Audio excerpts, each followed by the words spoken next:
Hey everybody, Donald here. Got a special treat for you this time. What you're about to listen to was originally a Patreon exclusive episode that we recorded for Anime April 2021. This episode immediately follows our discussion of episode 76 when we were talking about the original Cowboy Bebop anime. We talked about this Patreon exclusive in our previous episode, talking about the live-action Cowboy Bebop series. If you guys haven't listened to those episodes yet, I would go and check those episodes out before checking out this one. Also, if you guys haven't seen the original Cowboy Bebop anime yet, then you should probably go watch that before listening to this, because there are major spoiler warnings ahead. But without further ado, please enjoy.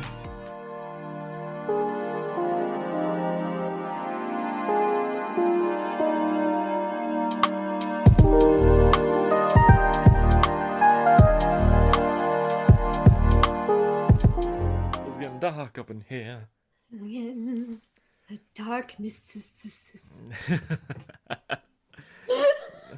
Hey guys, what's going on? Welcome to the special Patreon exclusive content for the General Geekery podcast. As always, I am your resident coffee ninja by day, actor, gamer, streamer by night, Donald, and we have the dice slinger extraordinaire and artiste magnificent, Hannah.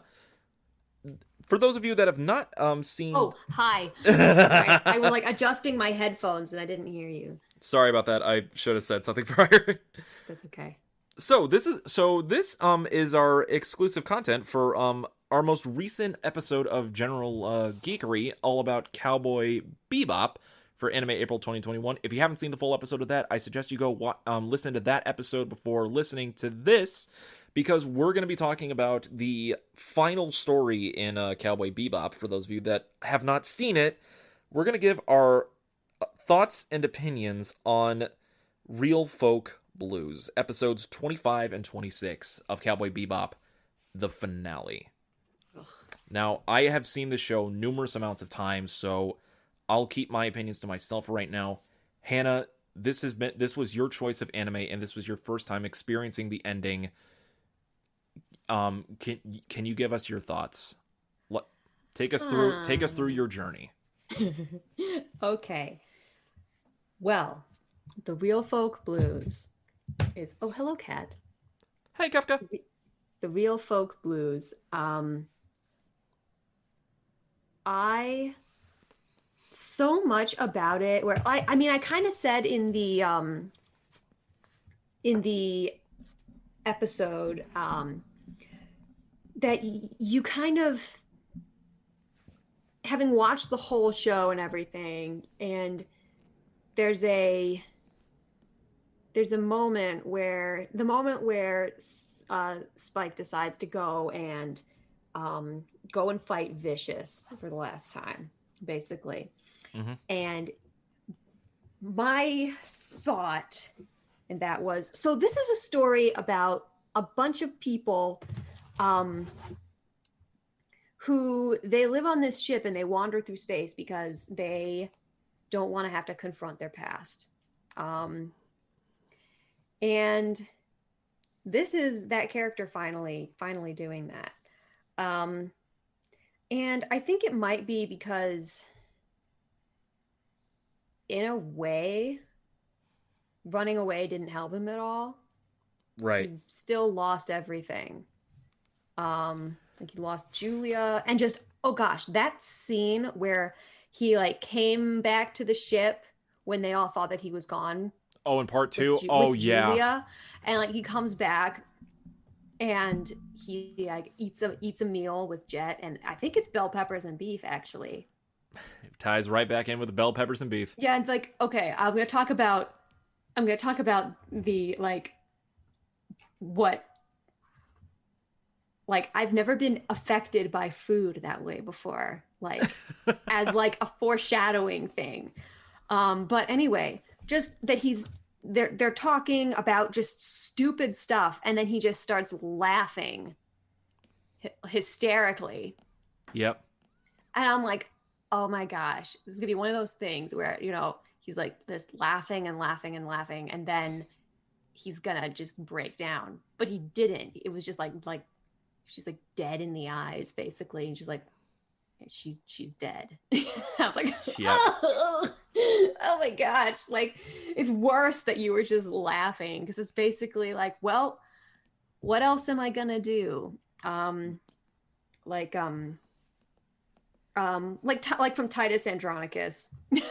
when Yeah, that's when actually a he perfect. loses his hand and he his sons' heads are brought to him, and Lavinia is brought to him, all like shamed and mutilated, and Lucius has been banished and stuff, and he just starts laughing. Like, why do you laugh? And he's like, because I have no more tears to shed. That is such an interesting comparison. I've never actually heard anybody compare that to like to that. Compare Cowboy Bebop to Titus Andronicus? I don't think so. That is such a weird connection, but it actually makes so much thematic sense to how similar that is. Mm-hmm. Yeah. And just his last talk with Faye as well, where he talks about like his eyes or whatever. Do you remember that? Like one of them has been like a glass eye this whole time. Yep. Can't see anything but the past in front of me, while the other one can't even see the future or something like that. Yeah, which is it's really sad for some reason. And like just the fact that before he leaves, he's just like look at me, Faye. Like, look in my eyes. And then she lets him go. Like, she lets him leave. Because Faye had come back after leaving the crew because she wanted to find her home, but she didn't find it. She found that she became more alone than ever, and she returned to the Bebop because that was the only family that she had left. Yeah. And she she just feels betrayed by Spike leaving like this. Mm-hmm. And here's the thing about like that scene with Spike and everything like that, when he was talking with Faye about that. Throughout the entirety of the show, Spike played everything very close to the chest. He was never one to really outward express many things. Like, even when the characters like Faye and Jet basically expunged reasons behind some of their actions to him. He had always played things nonchalant and close to the chest. Mm-hmm. Yeah, it's his mask. Yeah, so I still don't know if that glass eye thing was technically true or not. Like, I don't want to know if it's actually true. Part of me wants to like leave the anonymity to it, but even in the animation, when you can kind of see that like the lighting on the eye isn't like as bright or brim as in his other eye, leads to a little bit of truth to that statement. Yeah, see, I thought that I just had a very specific kind of color blindness because I could not see a difference. People were like somebody was like, yeah, she says your eyes were two different colors. I was like, wait, what? Like, just look at it, like, what the hell? I don't see it. There must be something wrong with me. Like, well, to be fair, you only saw the show for the first time, so it's like you're just. Yeah, I didn't know what to scrutinize throughout my viewing of the 26 episodes. So, exactly. Yeah, you're basically just absorbing it like a sponge and just like taking all in as much as you can, and that's why like the series is like so rewatchable, just because you can go back and like notice like certain different details and like close-ups on like certain moments. It's always the rewatches that I always like enjoy a lot when it comes to Bebop. And from the context of these episodes, like you said, like all of the choices from Spike's past have come back to haunt him, because Vicious has basically started a coup and overthrew all of the leadership of the Red Dragon Syndicate, and has basically put out a hit on Spike. He needs to end him. They are like we said in the episode, they are inextricably linked, and he needs to get rid of Spike. Like, it's a need, it's a must. It's basically two dogs fighting out amongst each other to like rule the pack. Look at you. You're like a wild animal. Indeed. And because of all that, the leader syndicates are killed up. Annie and Julia get killed in the crossfire. It almost took Jet. So Spike finally decides to go on his own to basically end it, which leads us to the final fight. Yeah. I'm not going there to die. I'm going to find out if I'm really alive. one, that is moody and cringy, but at the same time, given everything that moody and cringy, given everything we knew about Spike's past leading up to that point, made so much sense because he's basically lived like a dead man walking, ever since he left the Syndicate. They say that the funniest people are the saddest. That is a very true statement. That is an often true statement. Because you don't want other people to be the way you feel inside. Indeed. Which leads us to the final battle where after so much struggle, so much bloodshed and heartbreak and just everything, Spike ends Vicious. And then we get the shot of him walking down the stairs solemnly. Everything turns to white and black. Surviving members of the Syndicate surround him. He looks up, bloodied, beaten, broken. Holds up his arm in the gunshot position with a finger gun. Bang. And collapses as the final outro music plays. And the last shot we see is a black and white silhouette of Spike on the floor, unconscious.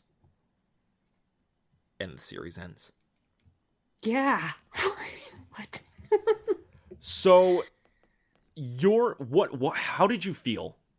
How did you feel through that, Hannah? I was like, okay. I felt like I was almost kind of like, why could you not just let it go? You just keep on living your life and be like, well, because that's what he has been doing and it wasn't working. Like running away does not help. And I was just sort of thinking, I was like, okay, like why couldn't he run, like just keep on running? Like he should have if he wanted to survive, basically. But while I hated the fact that he went back to fight Vicious, I also knew that like I was like, it was true to the character at that point. Because it was like, yeah, he's not gonna let this go. Like every time someone mentions Vicious or he sees Vicious, there's just like this, just like, ooh, scary Spike. Yeah. You think I'm vicious? You haven't seen Vicious. It's like the last thing that was tying him down and he had to get rid of it. Yeah, and it was really sad, but the end bit where he does his little finger gun, bang, like it seemed like kind of a I'm finally free kind of thing. Like it was really carefree and not like a facade. It was just like, yeah. Now, my question on that for you, did Spike die or not? I think he did. That's what I originally assumed. Now, because if he survived, what else does he have? Is my question. Right. What does he do? In a way, I feel like if he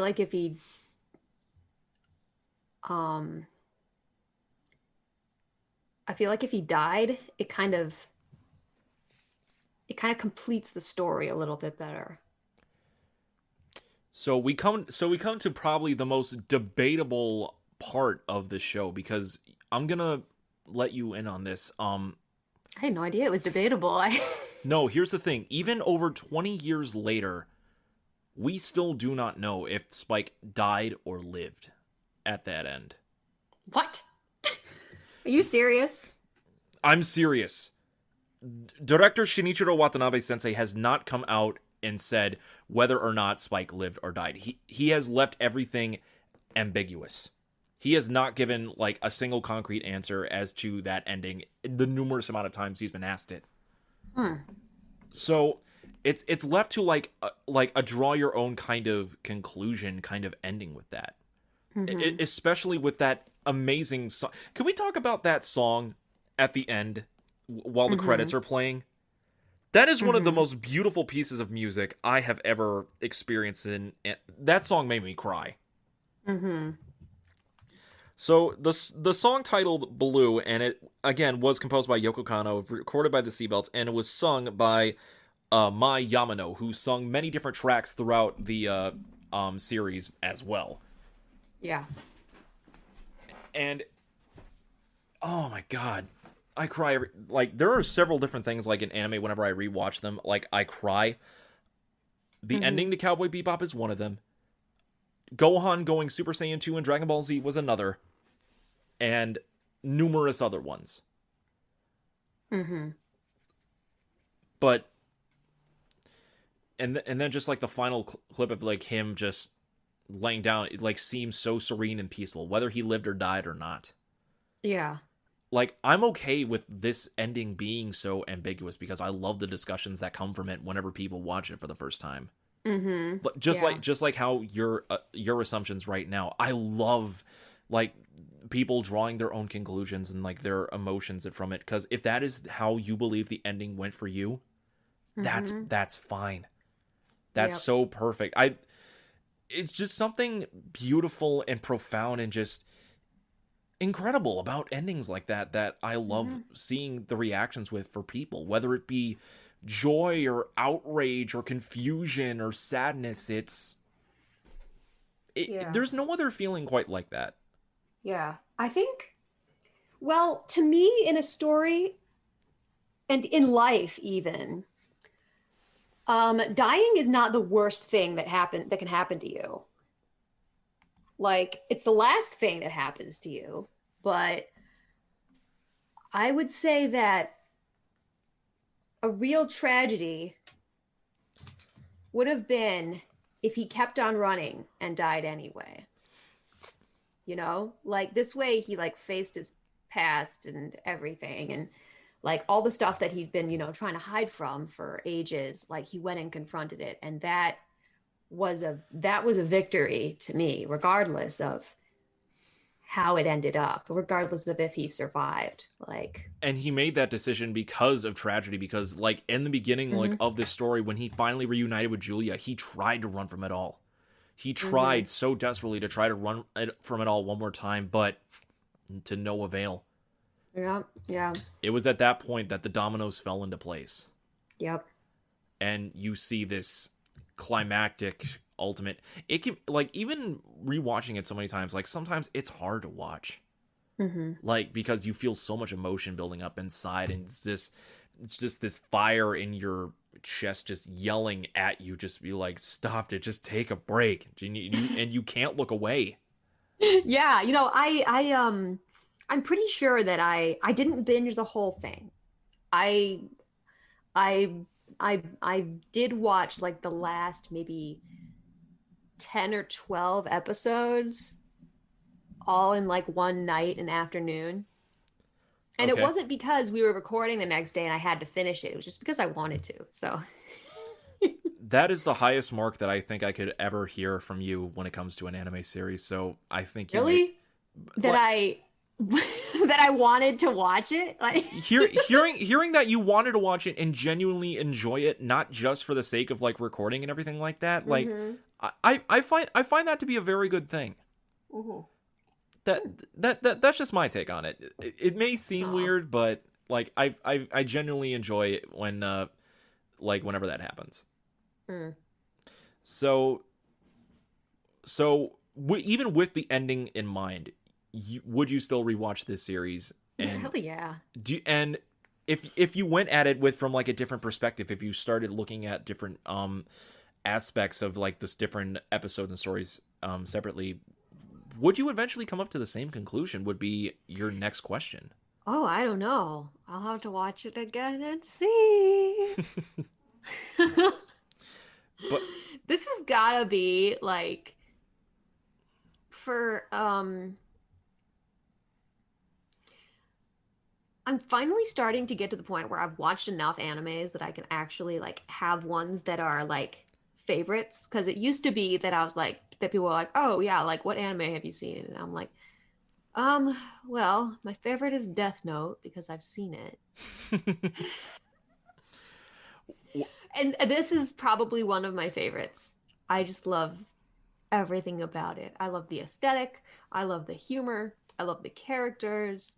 I love the like the messages about like about life and anger and um like friendship and and like the sort of the walls and the masks that people put up, like whether it be like the walls or masks of the funny guy or the mask of indifference or the you know the mask of being all gruff and surly. Like I love those kind of stories where there are layers to people and they're just kind of there in trapped in space in this little tiny box, and you really get to know a person when you're in such an environment and just kind of like the yeah, like the world feels real to me and feels lived in. I like that in the world. And the characters feel real too. Awesome. Thank you for sharing that, and I'm glad that this enriched you in some way, shape, or form that you can appreciate it in your way. Mm-hmm. And thank you for sharing that.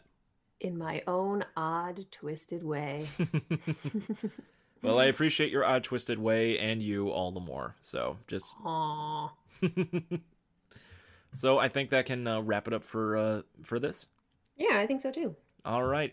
Thank you guys so much for listening to this special dose of extra geekery here on Patreon. We appreciate you guys so much for donating to the Patreon and supporting us. We greatly appreciate it. As always, new episodes are out each Friday, and for you, our Patreon supporters, you can get early access on each Wednesday before we go live. So until next time, guys, I guess keep your geek on. Always. Kefka. You gonna keep your geek on, Kefka? Kefka. Why do you never speak when I want you to speak? I can hear him purring. Aw. So I think that's good enough. Plus you got him to speak during the recording with Andrew, so that's pretty good. Yeah. Kefka. Kefka.